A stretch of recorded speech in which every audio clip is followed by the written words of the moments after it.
Hi hello नमस्कार सगळ्यांना, श्री स्वामी समर्थ। तर आज मी चाललेली आहे महादेवाच्या मंदिरामध्ये, त्यासाठी मी आता हे फुलं तोडत आहे।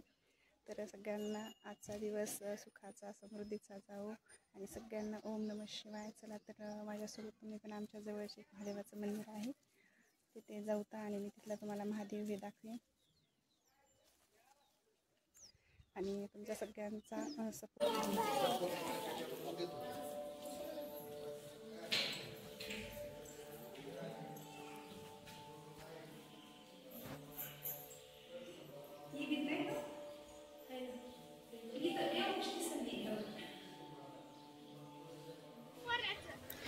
आणि आता आम्ही मंदिरात आलेलो आहोत आणि पूजा करते मी। तर असं कधीतरी आपण कोणत्या तरी देवाला गेलो तर कामातून थोडी सुटका पण भेटते आणि मनाला पण असं वेगळं समाधान वाटतं।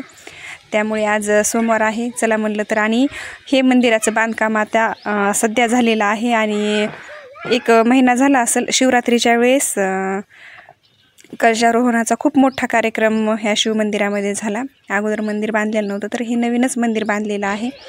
आणि जी काही आपण इच्छा नंदीच्या कानामध्ये बोलतो तर हे शंभू महादेव खरंच पूर्ण करतात। आणि आमच्या इकडं खूप प्रसिद्ध असं हे पण महादेवाचं मंदिर आहे।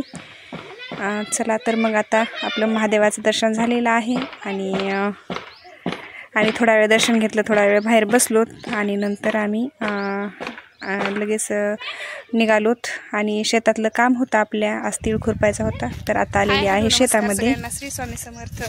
तर काय चालू आहे शेतातले काम तुमचे? तर आज आम्ही शेतात आलेलो आहोत आणि आमचा तीळ खुरपायला चालू आहे। उन्हाळी तीळ आहे आमचा आणि तीळ बघितला तर खरंच असा खूप पातळ झाला आहे, जास्त असा तीळ उगवला नाही आमचा। असं आम्हाला वाटलं होतं भरपूर तीळ निघाल म्हणून, पण खूप पातळ झाला आहे आमचा तीळ। तर गवत पण भरपूर झालंय आणि खुरपायला पण जास्त असं मन लागत नाही की खुरपा म्हणून। वाटलं होतं भरपूर तीळ निघाल आणि तीळ पण भरपूर असं पातीचे पाती असतील, पण तसं काही नाही आहे, खूप पातळ तीळ आहे आणि बघून असं मन अगदी नाराज झाले। पण काही का असं ना आहेत ना, ते थोडे झाडं तेवढे खुरपून घ्यायचेत आता। तर मी आमचा तुम्हाला तीळ दाखवते आणि किती पातळ आहे ते पण बघा। आणि कशामुळे उगवला नाही ते काही कळालं नाही, पण खूप पातळ तीळ उगवलेला आहे आमचा। चला तर आमचा तीळ बघूत आता। तर आमचा आता तीळ खुरपिला आहे आम्ही आणि आता घरी जायचं आहे आम्हाला।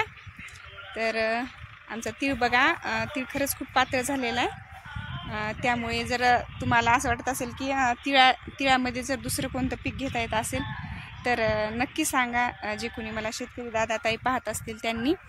आणि याबरोबर आमच्या इकडं मुगाचं म्हणायलेत, पण आमच्या इकडं ना मुग जास्त हरणं पण नाही ठेवीत आणि डुकरं पण नाही ठेवीत, त्यामुळे मूग तर नाही तिळामध्ये पेरता येणार। जर दुसरं तुमच्या आयडियानुसार दुसरं कोणतं जरी पीक असेल तर सांगा, कारण आमचा उन्हाळी तीळ खूप पातळ झालेला आहे।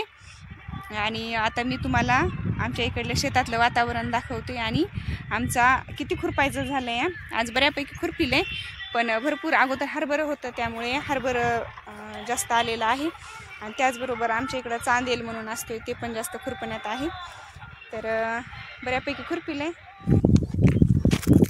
तर आमचा इतका खुरपायचा झालेला आहे तीळ आणि एवढा पातळ आहे आमचा तीळ। काही प्रमाणात आहे दाट आणि कुठं कुठं खूप पातळ झालेला आहे। तर बघू दुसरं कोणतं पीक घेता आलं तर घेता येईल, नाही तर आहे तसाच ठेवावं लागेल। आणि खुरपीने झाल्यानंतर आम्हाला पाणी जोडायचे आणि कुठं कुठं तर खूपच पातळ आहे। तर बघा आमच्या शेतातलं वातावरण दिवस मावळताना असं असते।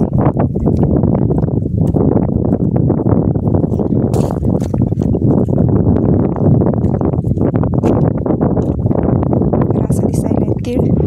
तर इथे मी व्हिडिओ थांबवते। व्हिडिओ पाहिल्याबद्दल धन्यवाद। आणि तुम्ही जर शेतकरी असाल तर नक्की शेतकऱ्याला सपोर्ट करा आणि भेटूत उद्याच्या व्हिडिओमध्ये। तर सगळ्यांना श्री स्वामी समर्थ।